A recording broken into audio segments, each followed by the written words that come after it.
Hey guys, in this video I have the 2x2 Megaminx from Shengshou. It is also known as the Kilominx. It's basically like a 2x2 version of the Megaminx here, but it's missing the center pieces and the edge pieces like you'd see on the Megaminx here, which makes it a lot easier. So it's basically equivalent to say like 2x2 to the 3x3.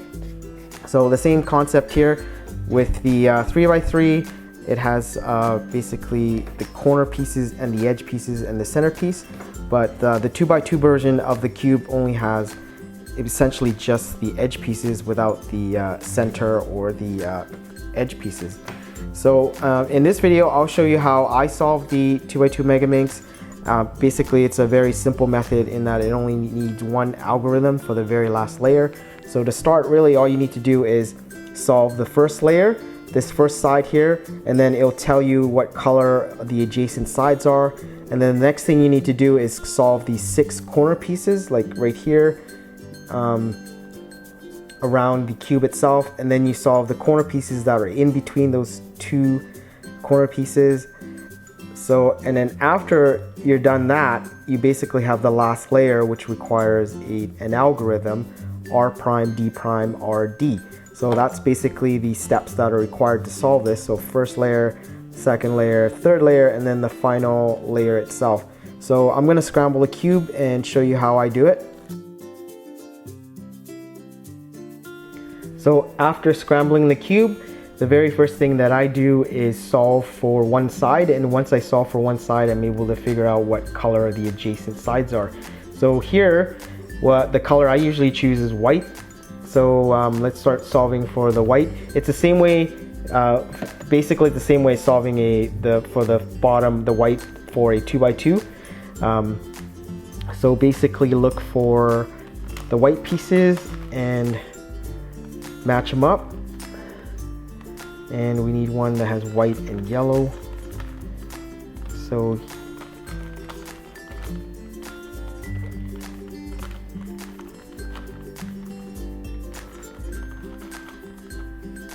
and finally over here.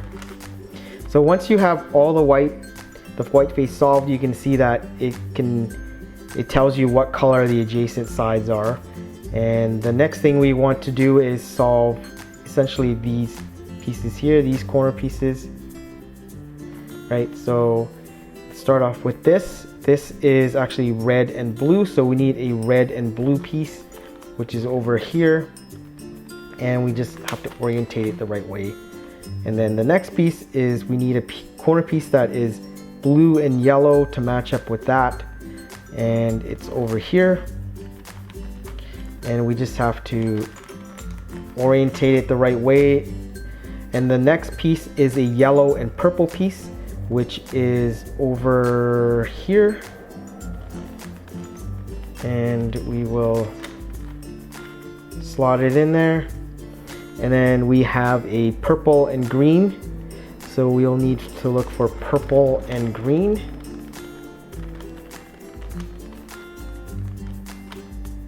And we have to orientate it the right way. And then finally we need a green and red piece. Green and red I saw over here. And we have to orientate it correctly. So now that you've solved the bottom layer and these corner pieces here, now we've solved for these corner pieces in between these corner pieces. And once you do that, that's pretty much it, and you're left with the last layer. So, but before we do that, let's finish off these corner pieces here. So we need a red, like a tan yellow and a pink. And a red, tan yellow, and a pink is over here.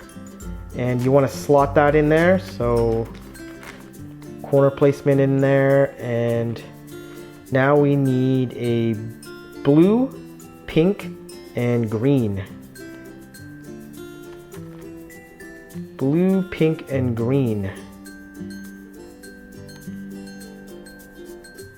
Oh, there it is. So we're gonna take that out, and it goes over here, slot it in there, and now we need a yellow, green, and orange.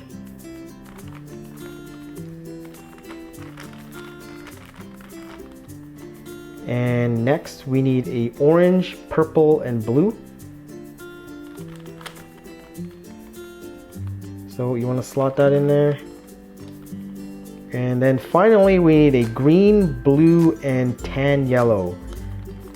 So this is the piece here, and we just need to slot it in. So now that you've solved this layer, these corner pieces, and then the corner pieces here, you only have the last layer left to do. And this last layer, you will need to know one algorithm to do this, which is R prime, D prime, R, D, right? So R prime is like this, D prime is like this, and then R is like this, and then D is like that. So we know that this is green, this is orange, blue, tan, yellow, and pink. So the surface up here, the side up here has to be gray, right? So we want to make sure that all the gray faces up, but they're not right now, so we need to do this algorithm, right? So in order to do that, basically you put the piece you want to manipulate up, put it on this side here, and then do this algorithm. R prime, D prime, R, D, R prime, D prime, R, D, R prime, D prime, R, D, R prime, D prime, R, D. And now it's facing up. So now you'll notice that all these pieces here are messed up, but don't worry about that, because once you make it all gray, they should fix itself. So move this piece over and then do the same algorithm to make the gray side go up. R prime, D prime, R, D, R prime, D prime, R, D, R prime, D prime, R, D, R prime, D prime, R, D. And then move it over and do it again for this cube. R prime, D prime, R, D, R prime, D prime, R, D, R prime, D prime, R, D, R prime, D prime, R, D. And then we do it again for this one over here. And once it faces up, that's when you stop, right? R prime, D prime, R, D, R prime there, and there you have it. All the pieces are facing up. However, some of these are not in the right location. So these two cubes here are actually not in the right location. So you actually have to do the same algorithm to move them in the location you want it to. So temporarily, the one you want to manipulate, you put in this corner here again, and then you do the R prime, D prime, R, D. And this piece is now down here. Wherever you want to put this piece, you basically turn the cube to where you want it. So it should go in this corner here. It should go in this corner here actually. So what you want to do is do the R prime, D prime, R, D, R prime, D prime, R, D, R prime, D prime, R, D, R prime, D prime, R, D, R prime, D prime, R, D. And now you have this piece over here. So you move it over, and this piece has to go here. So just do the algorithm again. R prime, D prime, R, D, and it's over here now. And finally, this piece has to go over here because it has blue and it has orange. So do the same algorithm. Oops. R prime, D prime, R, D, and basically it's solved. So this is how I solve the cube. Basically it's corner placement, and for the first few layers and the very last layer, you only need to know one algorithm, R prime, D prime, R, D. And that's how I basically solve the 2x2 Megaminx. It's a lot easier to solve than this regular Megaminx, of course, because you're not dealing with any of the center pieces or the corner the edge pieces, only the corner pieces. So it's a lot easier to solve, and it's also, I think it's a lot of fun as well. Anyways, if you found the video useful, like the video and tell me why. If you don't like the video, thumbs it down and tell me why you don't like it either. And if you do want to see more of my videos, just hit the subscribe button, and I will see you in the next video.